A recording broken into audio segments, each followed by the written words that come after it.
Hello, everyone, and welcome back. This is episode 28 of the Path to 1 Million. Just to give you an update as to where we stand today. I got off to a little bit of a slow start today. However, I have made a lot of progress with regards to the testing, which is good. Somebody sent me over a checklist of things to make sure that the website, the funnel, could do. So I've been following that checklist, and I'll admit that I found a bunch of mistakes, which is really good. You know, I want to find the mistakes now rather than try to push the website out there and get it in front of people and then find the mistakes.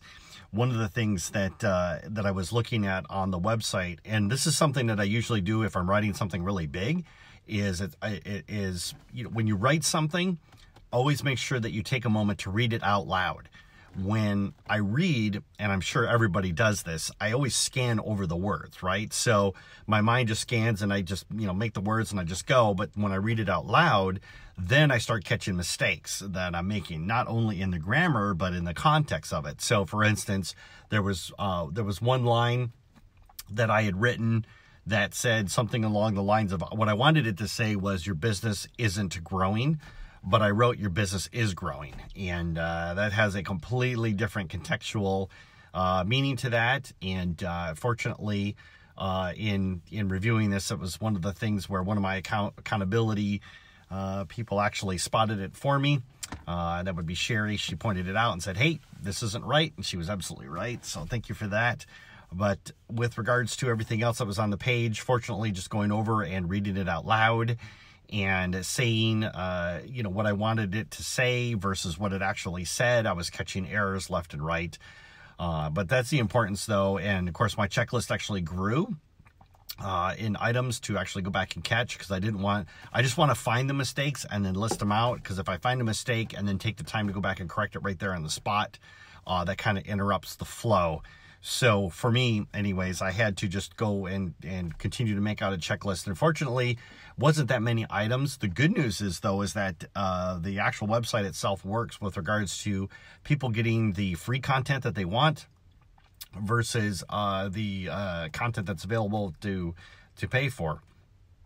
Excuse me. And so that everything on there worked. The emails all fired. They all said, hey, click here to get this, click here to get that. Everything worked every step of the way.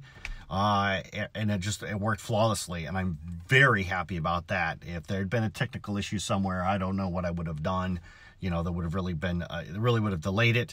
But fortunately, all that stuff worked. So as far as everything that I should check, I probably crossed off, maybe out of the 15 things, I think I crossed off maybe 10 of them off my list to do today. And I'll just bang out the other 5 tomorrow. And the good news is, though, what's really cool about this is that, of course, you're integrating a credit card with the website. So the credit card company actually allows you to put it into test mode. And then within test mode, you can punch in a fake credit card number that they give you. And then that way you can test the entire process to make sure that everything, every step of the way, is working.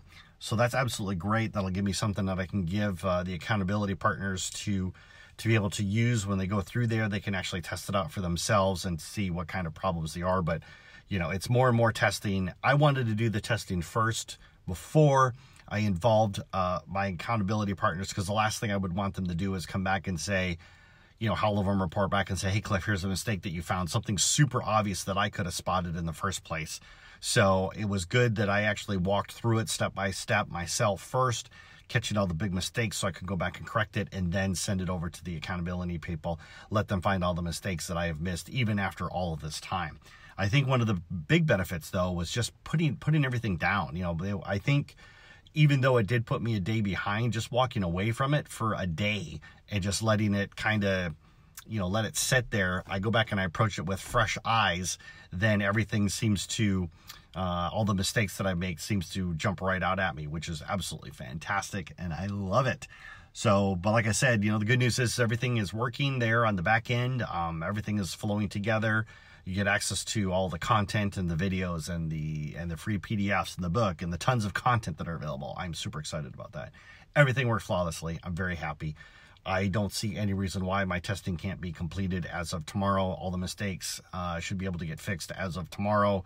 and then I can send it over to the accountability people, and then everything should be in a spot where I can actually officially go live on Monday. So very excited about that. I hope you guys are having a fantastic Friday night. I almost forgot what day of the week it was. Anyways, I will see you all tomorrow. Have a great night.